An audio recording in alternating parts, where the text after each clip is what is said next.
I'm Maria Rodriguez, and 6 months ago, I thought my career in finance was over. For 4 years, I had been the top performer at Midwest Financial Solutions, consistently delivering flawless audits and bringing in major clients. When the Senior Financial Analyst position opened up, everyone knew it was mine. Then my boss promoted his 26-year-old nephew instead, a guy who couldn't balance a checkbook without a calculator. What happened next exposed a web of corruption so deep that it didn't just cost my boss his job, it landed him in federal prison. This is the story of how I turned the tables using the one thing he never saw coming: his own greed. Before we jump back in, tell us where you're tuning in from, and if this story touches you, make sure you're subscribed, because tomorrow, I've saved something extra special for you. My journey at Midwest Financial Solutions began on a cold January morning in 2021. I had just finished my MBA at Ohio State, and despite having multiple offers from larger firms in Chicago and New York, I chose this Columbus-based company because of their reputation. They marketed themselves as a family-friendly workplace where hard work and integrity mattered more than politics. The glass building on Capitol Square looked professional but not intimidating, and during my interview, the leadership team spoke passionately about merit-based advancement and their commitment to developing young talent. I signed my contract believing I had found a place where I could build a meaningful career. From my first week, I threw myself into the work with everything I had. While other new hires were content to follow basic procedures and watch the clock, I was studying industry regulations late into the evening, volunteering for additional training programs, and asking senior staff to teach me advanced analytical techniques. My desk was always covered with financial statements, regulatory guides, and client files. I developed detailed spreadsheets that tracked our clients' performance metrics in ways that nobody had attempted before. My attention to detail was obsessive, but it paid off when I caught a significant accounting error in the Henderson manufacturing audit that saved the client from a potential SEC violation. Linda Thompson, who was then the senior accounting manager, noticed my dedication immediately. Linda was a formidable woman in her late 40s, who had built her reputation over 20 years of spotless work. She had silver-streaked hair that she wore in a practical bob, and sharp blue eyes that could spot discrepancies in financial statements that others missed entirely. During my 3rd month, she pulled me aside after a particularly complex audit review. She told me that in 2 decades of managing teams, she rarely encountered someone with both the technical skills and the work ethic necessary to excel in our field. That conversation marked the beginning of a mentorship that would prove crucial to my professional development. Under Linda's guidance, I learned not just the technical aspects of financial analysis, but the subtle art of client relationship management, and the importance of maintaining absolute ethical standards in an industry where shortcuts could have devastating consequences. She taught me how to present complex financial data in ways that clients could understand and act upon. More importantly, she showed me how to navigate the corporate environment while maintaining my integrity. When she announced her retirement plans in late 2023, she specifically mentioned that she believed I was ready to step into a senior role, and that she had already spoken with Bob Mitchell, our finance director, about my potential. Bob Mitchell had been with Midwest Financial Solutions for 12 years, and his corner office overlooked the bustling intersection of High Street and Broad Street. He was a man in his early 50s with graying temples and an expensive suit collection that he wore like armor. Bob had a reputation for delivering results, though those of us who worked closely with him began to notice that his methods weren't always as thorough as they appeared. He had a talent for taking credit for his team's successes while distancing himself from any problems that arose. During client presentations, he would often present analysis that his subordinates had completed, as if he had personally developed every insight and recommendation. The dynamics in our department were complex. Bob commanded respect through his position and his connections within the company, but those of us doing the actual analytical work understood that his contributions were largely superficial. He would skim our reports, make minor adjustments to formatting or presentation style, then present the findings as collaborative efforts while ensuring his name appeared first on all documentation. This pattern became so predictable that we learned to anticipate it, though nobody felt comfortable challenging someone with his level of authority and political influence. My own relationship with Bob was professional but distant. He appreciated my work output because it made his department look good, but he never seemed particularly interested in my professional development or career aspirations. Our interactions were brief and transactional. He would assign projects, review my completed work, make his adjustments, and move on to the next task. I assumed this was simply his management style, and that my work would speak for itself when advancement opportunities arose. The first sign that something was wrong came in late summer 2023, when Bob announced that his nephew Tyler would be joining our team as a summer intern. Tyler Mitchell was 25 years old, fresh out of a mid-tier state school with a degree in business administration and no relevant work experience. Bob introduced him to the team with obvious pride, mentioning that Tyler was eager to learn the family business and that he expected all of us to help bring him up to speed quickly. The nepotism was blatant, but internship programs often included family connections, so most of us didn't think much of it initially. Tyler's performance during his internship was mediocre at best.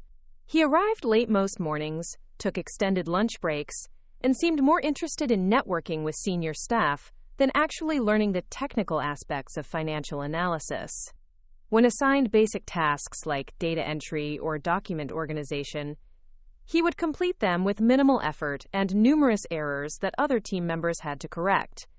During team meetings, he would ask questions that demonstrated a fundamental lack of understanding of basic accounting principles, yet Bob would respond to these questions as if they showed keen insight and intellectual curiosity.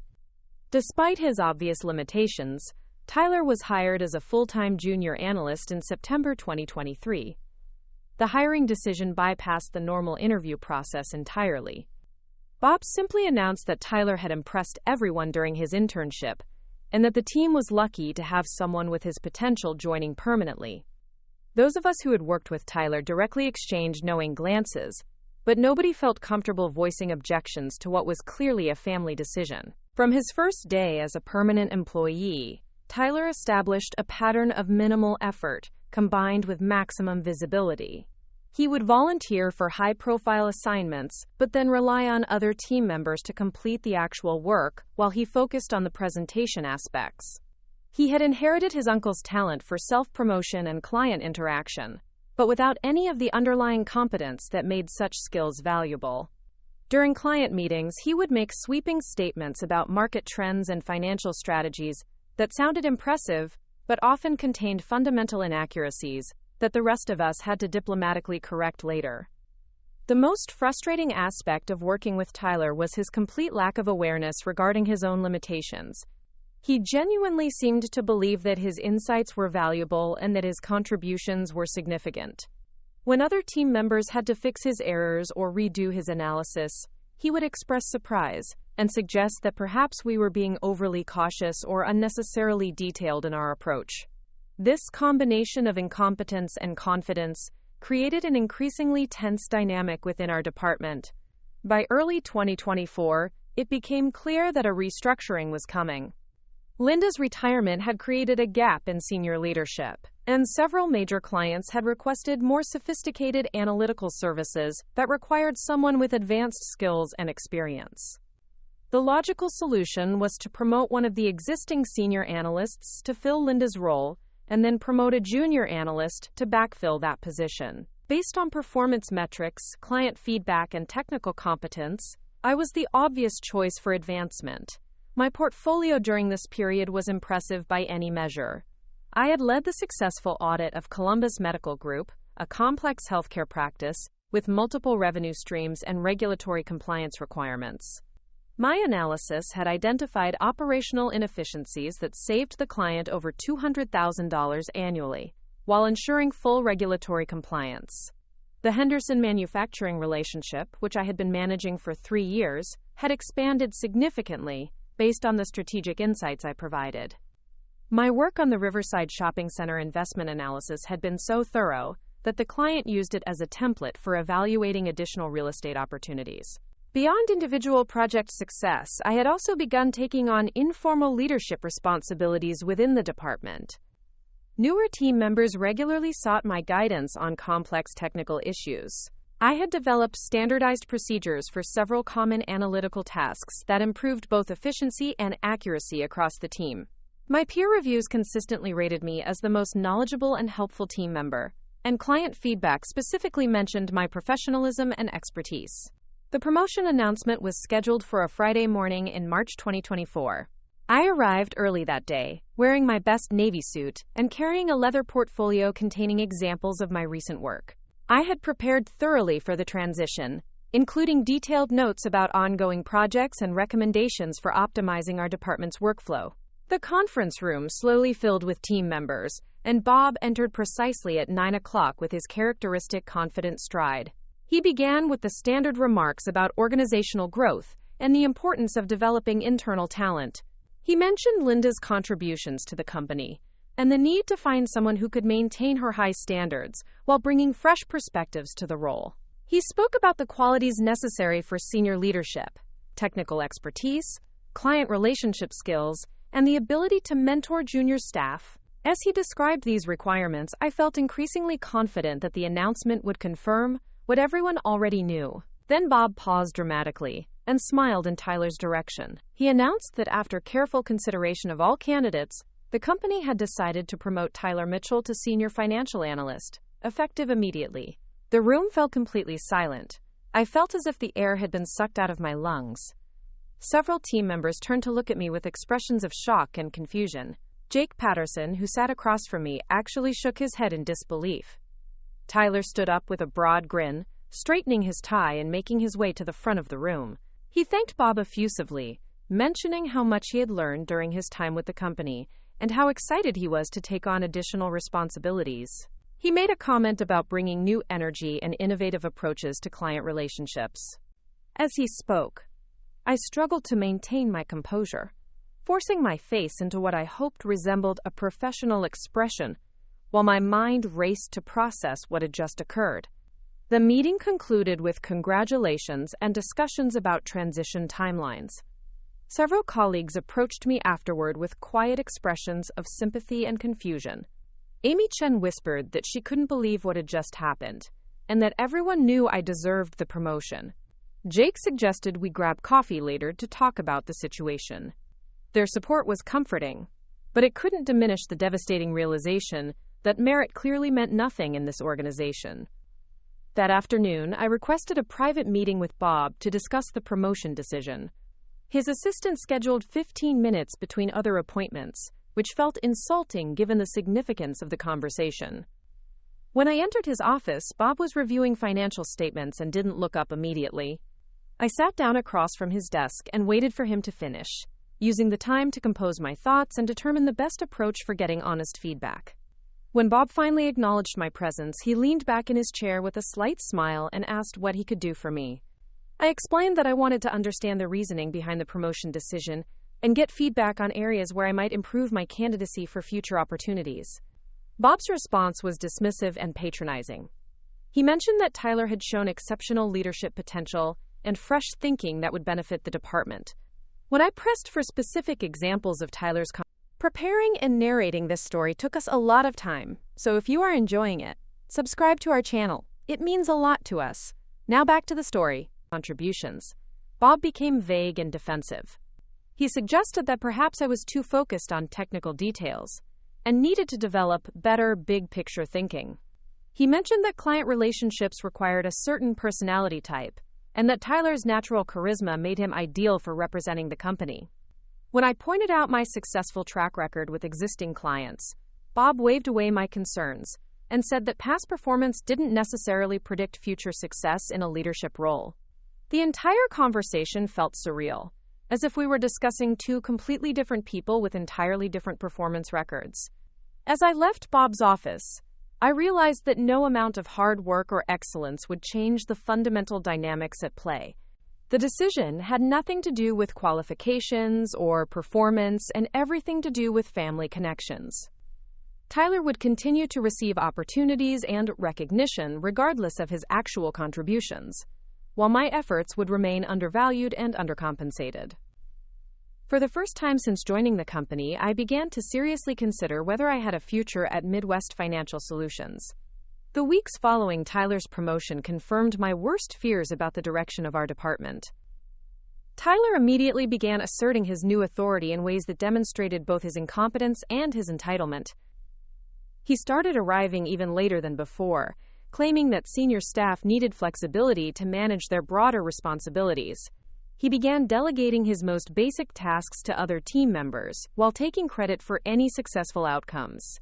Most concerning, he started making decisions about client accounts without consulting the team members who had been managing those relationships for years. The breaking point came during a critical presentation to our largest client, Henderson Manufacturing. This was an annual review that typically took weeks of preparation and required intimate knowledge of the client's operations, financial history, and strategic objectives. Tyler announced that he would be leading the presentation as part of his new responsibilities, despite having minimal involvement with the account previously. When I offered to brief him on the complex details, he dismissed my concerns and said he wanted to bring a fresh perspective to the relationship. The presentation was a disaster. Tyler misunderstood basic elements of the client's business model, made inaccurate statements about their financial performance, and proposed strategies that were completely inappropriate for their industry. The Henderson Manufacturing executives looked increasingly confused and concerned as Tyler continued his presentation. Eventually, the client interrupted to ask pointed questions that exposed the depth of Tyler's ignorance about their account. I had to intervene diplomatically to prevent the loss of our largest client, essentially delivering an impromptu presentation while Tyler stood by looking bewildered. After the Henderson meeting, I knew that something had to change.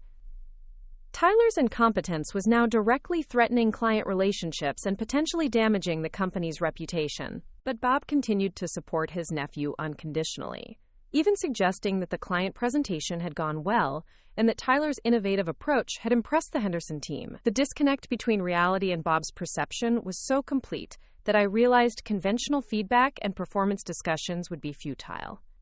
That evening, I called Linda at her home in Grandview Heights. She had been following the situation from a distance and immediately recognized the frustration in my voice. We met for coffee the next morning at Crimson Cup, a quiet cafe near downtown where we could speak privately.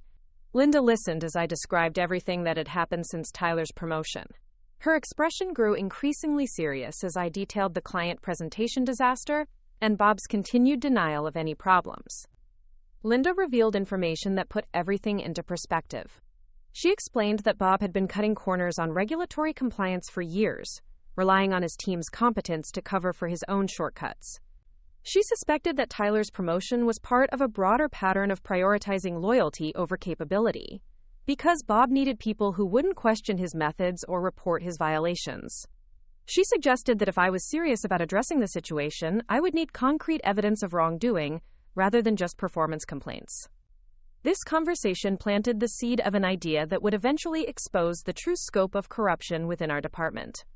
I realized that Bob's pattern of taking credit for others' work and promoting unqualified family members might be symptoms of a much larger problem involving financial irregularities and regulatory violations.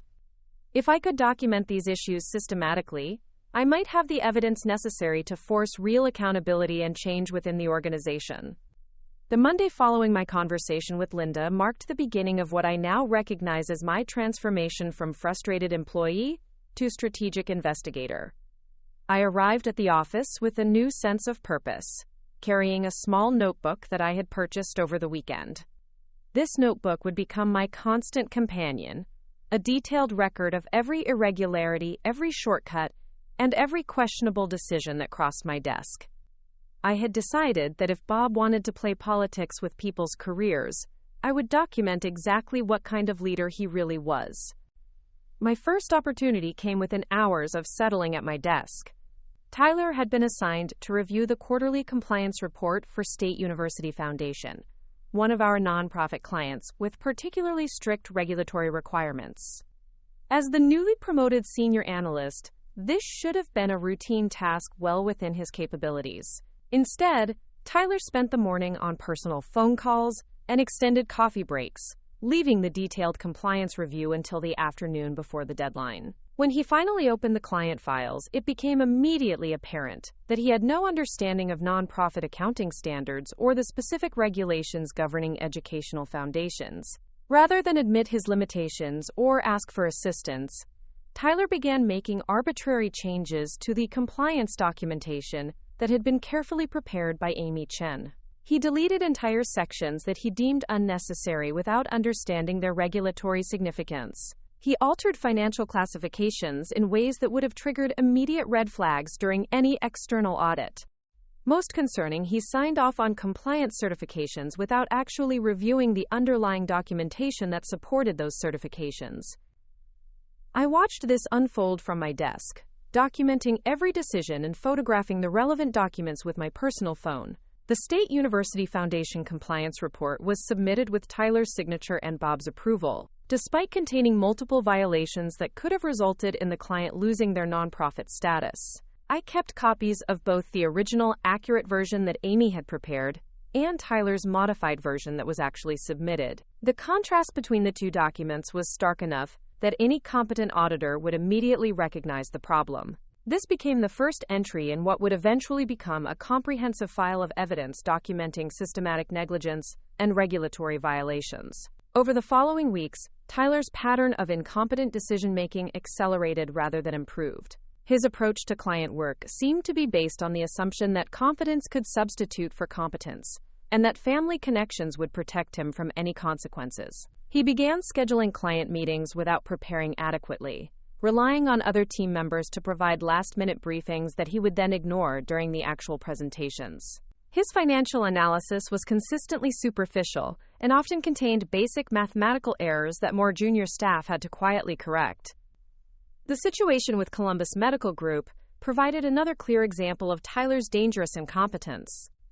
This healthcare practice had been flagged by regulatory agencies for potential billing irregularities, and our firm had been hired to conduct an independent financial review that would either clear them of wrongdoing or identify specific areas requiring correction. The stakes were enormous because an unfavorable report could result in criminal charges and the destruction of a medical practice that employed dozens of people and served thousands of patients. Tyler assigned himself as the lead analyst on this review, despite having no experience with healthcare finance or medical billing regulations. He spent 2 days conducting what he called preliminary research, which consisted primarily of reading general articles about healthcare economics rather than studying the specific regulatory framework that governed medical practice billing. When he began reviewing the actual financial records, he immediately dismissed several legitimate billing categories as suspicious, simply because he didn't understand their purpose within the healthcare industry. I realized that Tyler's misunderstanding could lead to a report that would falsely implicate Columbus Medical Group in fraudulent billing practices. The potential consequences were severe enough that I felt compelled to intervene, despite knowing that my actions would likely be unwelcome. I spent an entire weekend conducting my own analysis of the medical practice's billing records, cross-referencing every charge category against current healthcare regulations and industry standards. My review revealed that while the practice's record-keeping could be improved, their billing practices were entirely legitimate and consistent with standard medical industry procedures. On Monday morning, I requested a private meeting with Tyler to share my findings and explain why his preliminary conclusions were incorrect. Tyler's reaction was immediate and hostile. He accused me of undermining his authority and questioned my motives for conducting unauthorized analysis on his assigned project.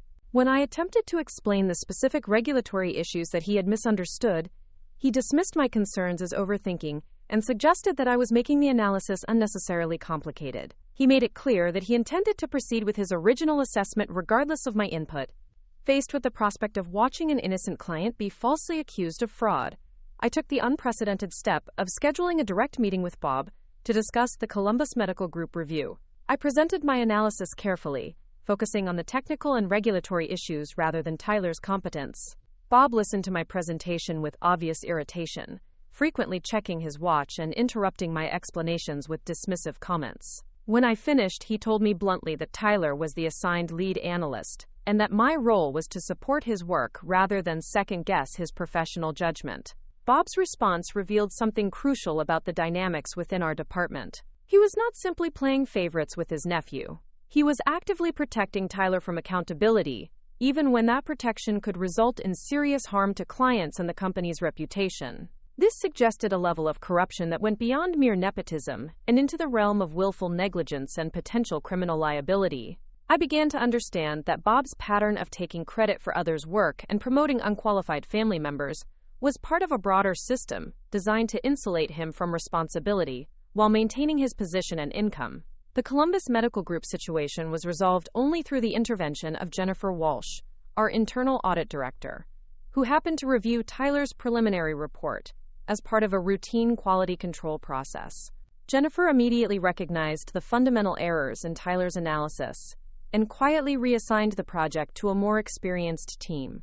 The final report cleared Columbus Medical Group of any wrongdoing, but the incident demonstrated how close we had come to destroying an innocent client's reputation and livelihood due to Tyler's incompetence and Bob's protection of that incompetence. During this same period, I began noticing irregularities in how Bob managed our department's financial reporting and client billing procedures.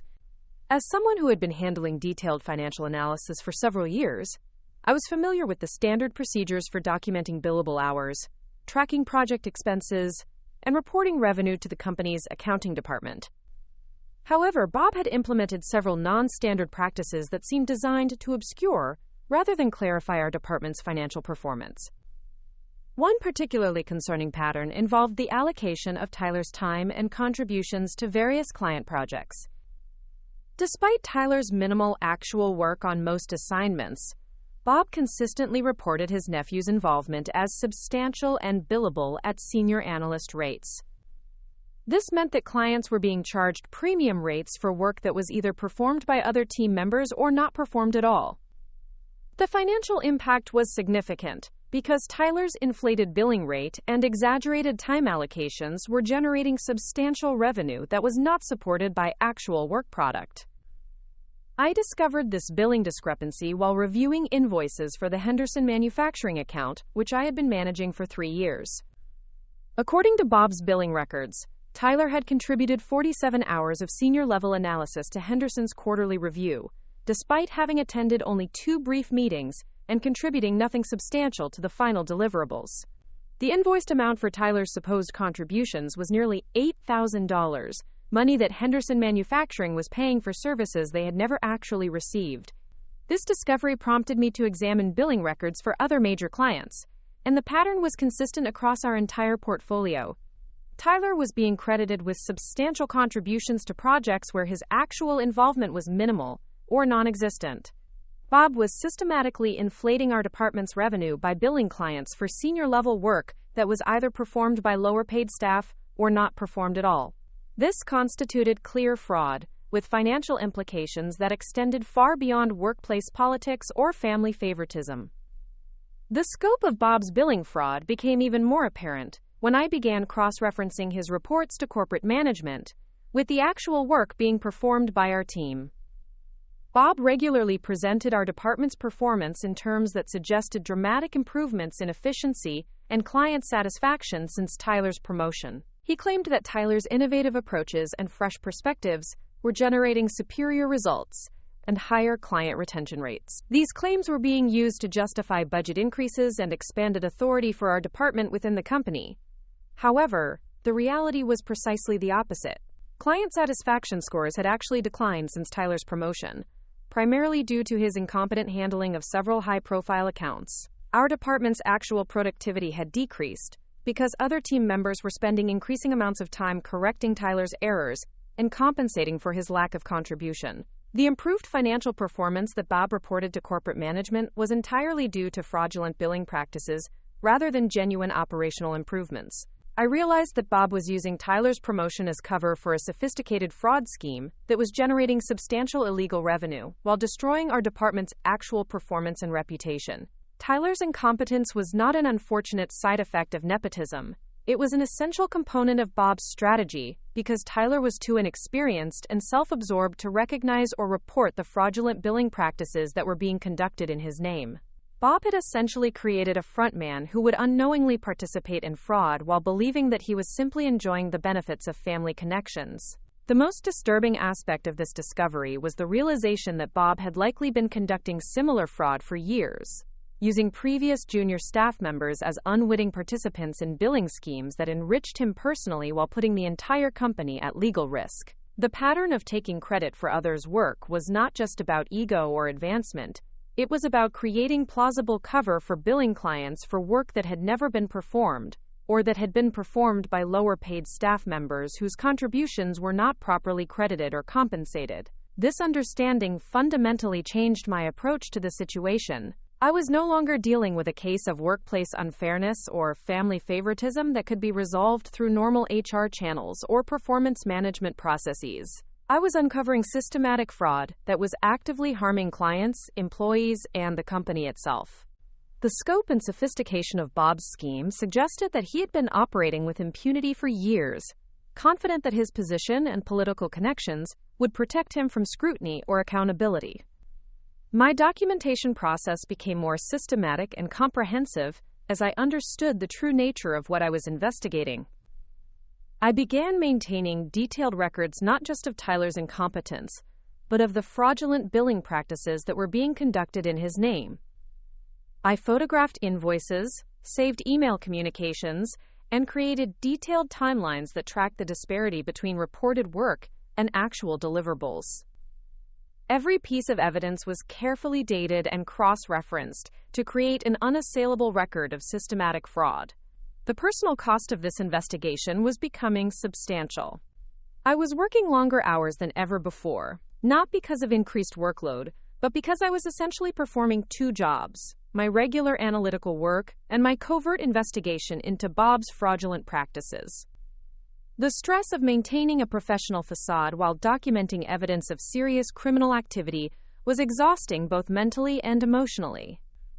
I found myself constantly vigilant, analyzing every interaction and document for potential evidence, while being careful not to reveal my true activities to anyone who might report back to Bob. My relationship with my colleagues became increasingly complicated as I tried to balance my investigation with my normal work responsibilities. Jake Patterson had begun asking pointed questions about my apparent preoccupation and my tendency to work late reviewing files that were not directly related to my assigned projects. Amy Chen noticed that I was photographing documents and taking detailed notes during routine meetings, behavior that seemed unusual for someone in my position. I had to develop plausible explanations for my activities, while being careful not to involve my colleagues in ways that might compromise either their safety or my investigation. The isolation was particularly difficult because I could not share my discoveries with the people who were most directly affected by Bob's fraud.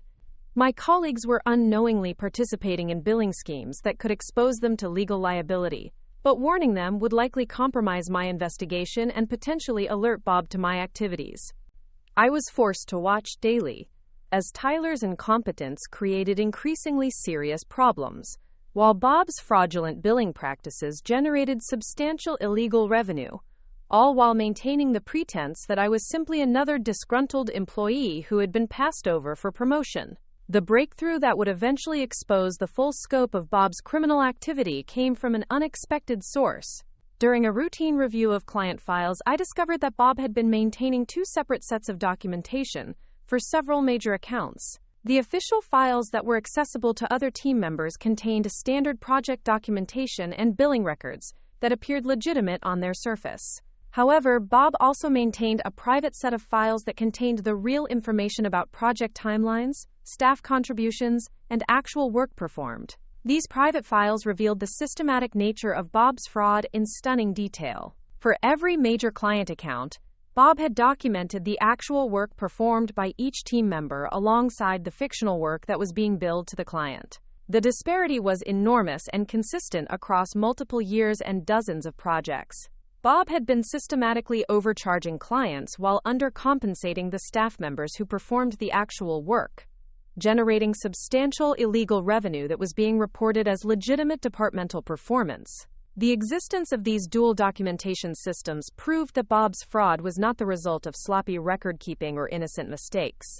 He had deliberately created a sophisticated system for billing clients for work that was never performed while maintaining detailed records of his criminal activity. This level of premeditation would be crucial for any future legal proceedings because it demonstrated clear intent to defraud rather than mere negligence or poor judgment. Armed with this evidence, I began to understand the full scope of the legal and financial consequences that Bob would eventually face. His fraud involved multiple felony counts, including mail fraud, wire fraud, and conspiracy to commit fraud.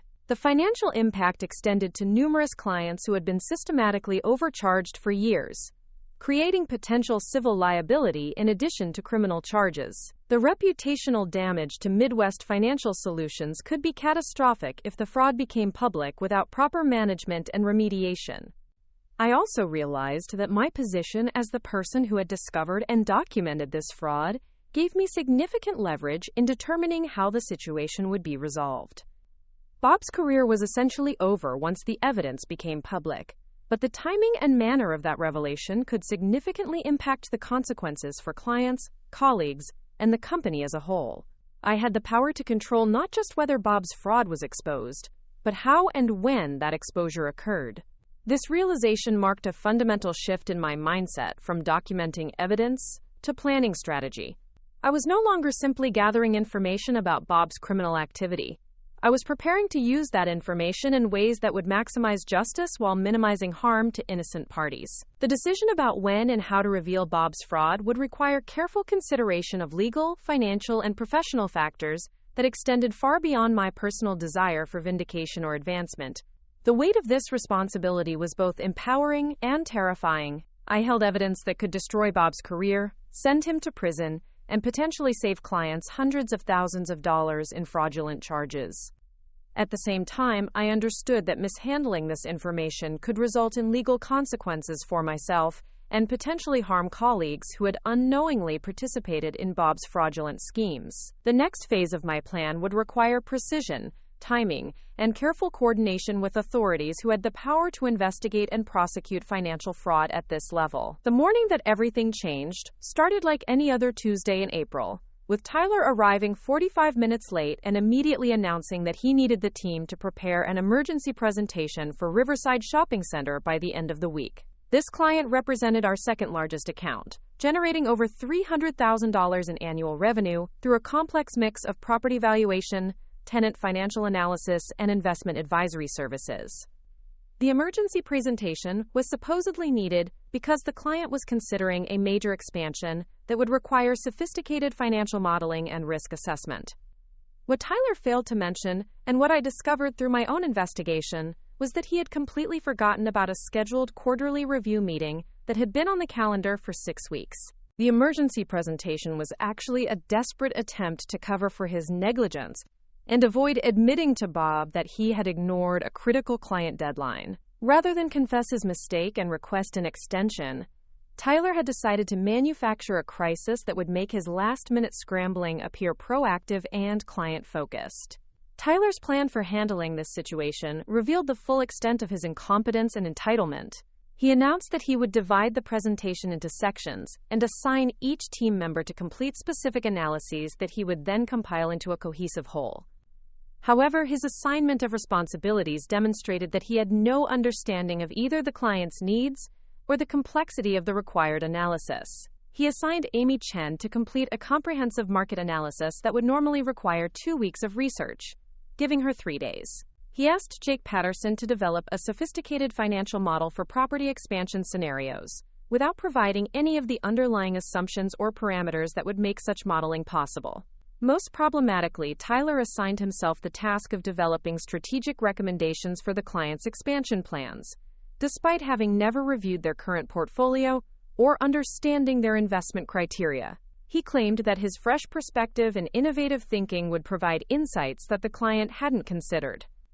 In reality, he planned to spend 2 days researching generic real estate investment strategies online, and then present those findings as if they were tailored specifically to Riverside Shopping Center's unique situation and objectives.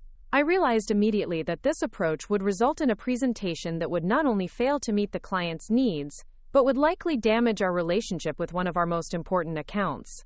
Riverside Shopping Center's executives were sophisticated investors who would quickly recognize generic advice that had been hastily assembled without proper analysis. More concerning, Tyler's lack of understanding about their current financial position meant that his recommendations could actually contradict their established investment strategy and create confusion about our firm's competence and reliability. The situation became even more desperate when Tyler announced that he would be unavailable for most of the week due to a family commitment that he couldn't postpone. He would be attending his cousin's wedding in Florida and would only be available for brief phone consultations, if absolutely necessary. This meant that the team would be responsible for completing all the actual work, while Tyler maintained nominal leadership of the project from a beach resort. He assured everyone that his strategic oversight would be sufficient, and that the team's analytical skills would handle the technical details. Watching my colleagues scramble to salvage Tyler's negligence while he prepared for vacation was the moment I realized that the situation had moved beyond workplace unfairness into something approaching professional sabotage. Tyler was not simply benefiting from nepotism. He was actively damaging client relationships and putting other people's careers at risk through his incompetence and irresponsibility. His behavior was creating a crisis that would require extraordinary efforts from the entire team to prevent a client disaster that could have severe financial and reputational consequences for everyone involved. I made the decision to take control of the situation in ways that would both save the client relationship and create documented evidence of Tyler's complete failure as a leader. I volunteered to coordinate the team's efforts and serve as the primary point of contact with Riverside Shopping Center during Tyler's absence.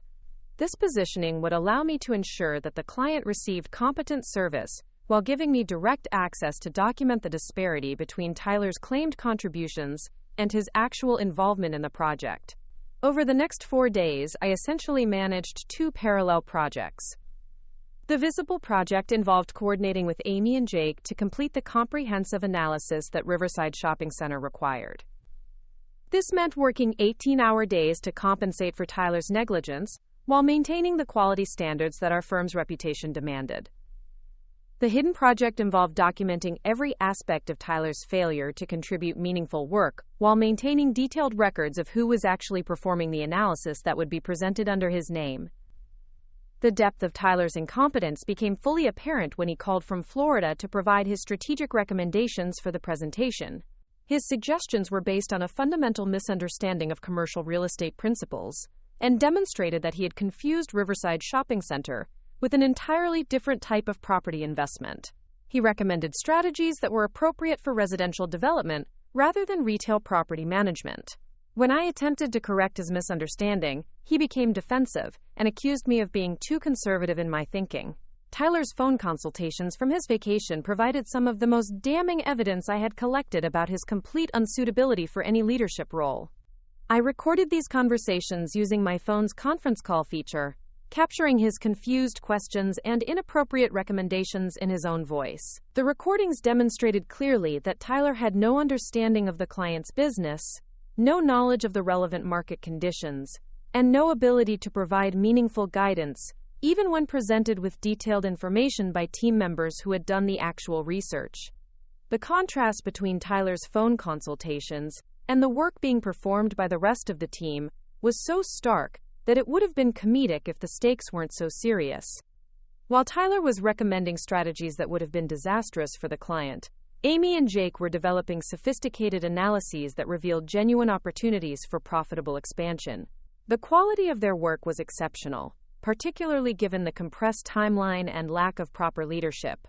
Their efforts were saving not just the client relationship, but potentially Tyler's career, though he would never understand or acknowledge their contributions. The Riverside Shopping Center presentation was scheduled for Friday afternoon, with Tyler flying back from Florida that morning to deliver the findings to the client.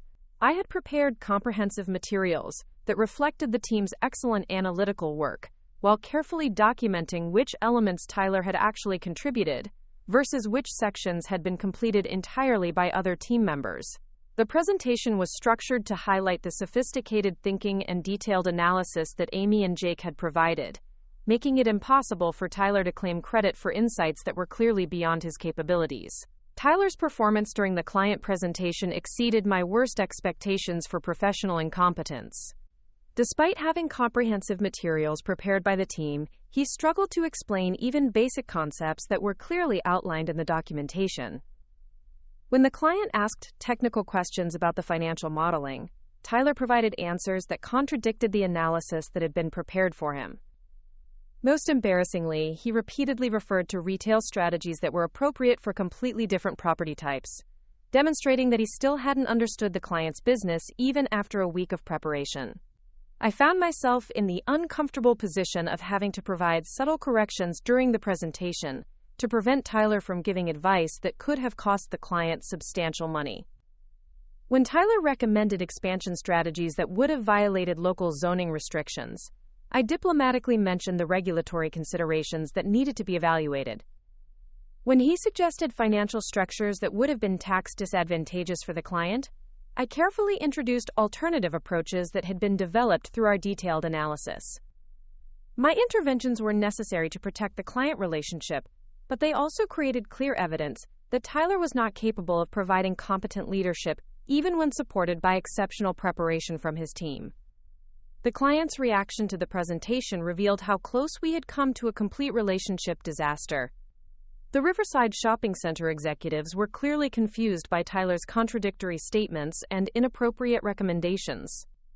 They began directing their questions specifically to me rather than to Tyler, recognizing that I was providing the substantive insights, while Tyler was offering generic observations that had no relevance to their specific situation. By the end of the meeting, it was obvious that the client viewed me as the actual source of analytical expertise, while Tyler was merely a figurehead with no meaningful contributions.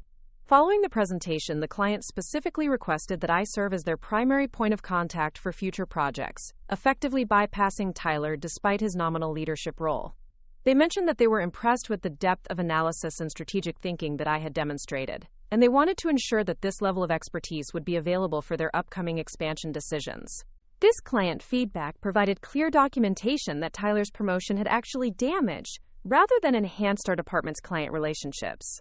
The aftermath of the Riverside presentation marked a turning point in my investigation because it provided irrefutable evidence that Tyler's incompetence was not simply a matter of inexperience that could be addressed through training and mentorship.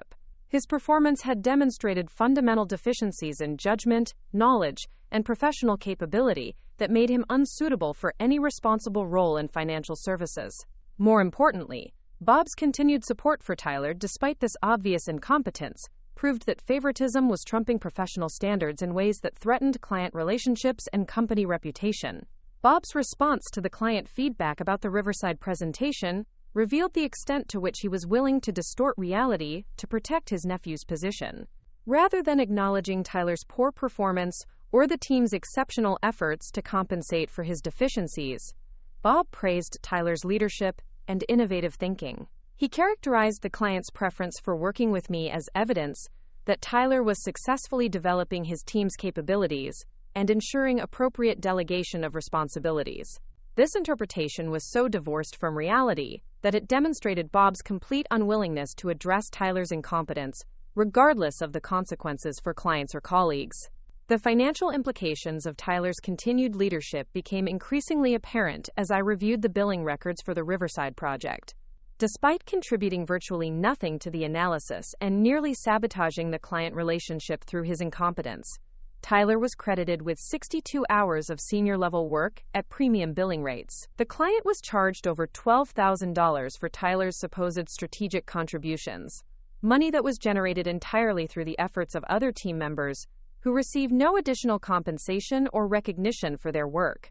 This billing fraud was particularly egregious because it involved charging the client premium rates for work that had not only been performed by other people, but work that Tyler had actively threatened to undermine through his incompetence. Riverside Shopping Center was paying senior consultant rates for strategic guidance that Tyler was incapable of providing, while the actual strategic thinking was being performed by staff members whose contributions were neither credited nor properly compensated. The disparity between the billed services and the delivered value was so extreme that it constituted clear fraud that could result in criminal charges if properly documented and reported. My documentation of the Riverside project became the centerpiece of what was now a comprehensive fraud investigation, spanning multiple clients and several years of billing irregularities.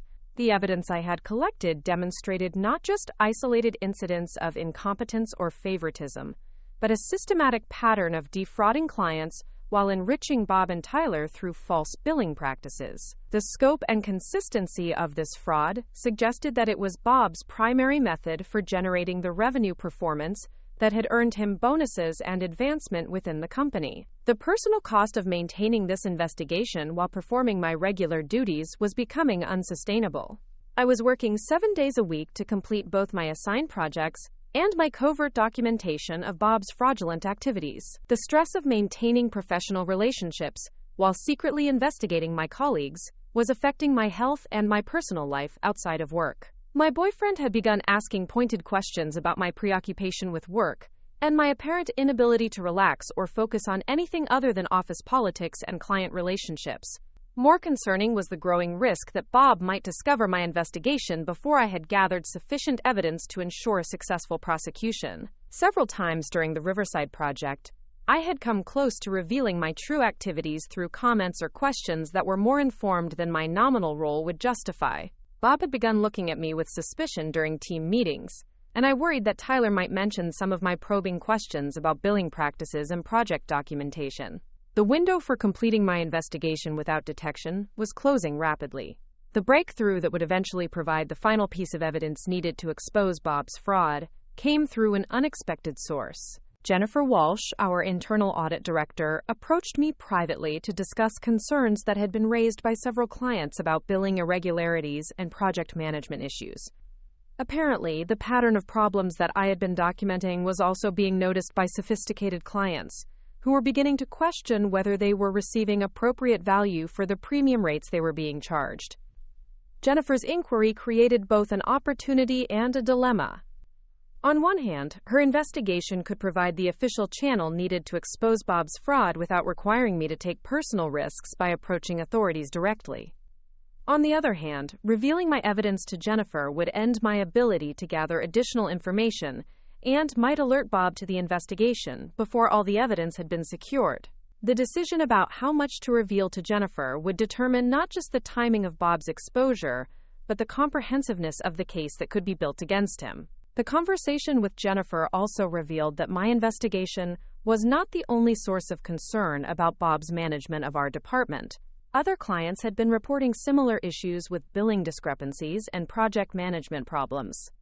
The pattern was widespread enough that senior management was beginning to take notice, which meant that Bob's protection from scrutiny might be ending regardless of my individual efforts. This development significantly increased the urgency of completing my documentation, because Bob might attempt to destroy evidence or intimidate witnesses once he realized that his activities were under official investigation. The decision I faced was whether to maintain my covert investigation until I had absolute proof of Bob's criminal activity, or to reveal my evidence to Jennifer immediately and trust that the official investigation would be thorough enough to achieve justice.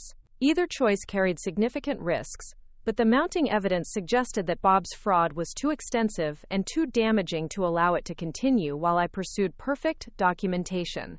The time had come to trust that the evidence I had gathered would be sufficient to ensure accountability, and to take the personal and professional risks necessary to expose the truth. Up next, you've got two more standout stories right on your screen.